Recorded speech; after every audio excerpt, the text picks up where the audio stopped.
behind me, I got you. I have a boyfriend. Wait, what? I wasn't even trying to hit on you. Okay, I'm just saying I have a boyfriend and you're really trying to get my number? What? I didn't even ask for your number. You said, somebody help me. So I'm that somebody trying to help you. I said I have a boyfriend. It's like he doesn't get it. Men, right? You too? Did you not hear her? She said she has a boyfriend. Thank God, someone else who understands. Are you kidding me? I'm over here trying to protect her because he's trying to stab her. She has a boyfriend.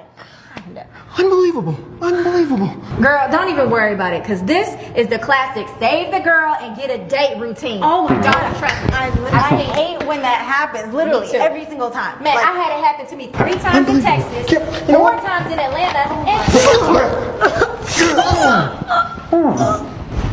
Look, I could have saved y'all, but y'all being difficult. I didn't even want your number. Did you just stab me? I already told you. She has a boyfriend.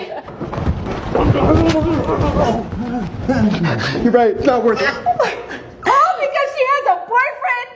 You don't take rejection well, sir. I'm gonna get my boyfriend to kick your ass.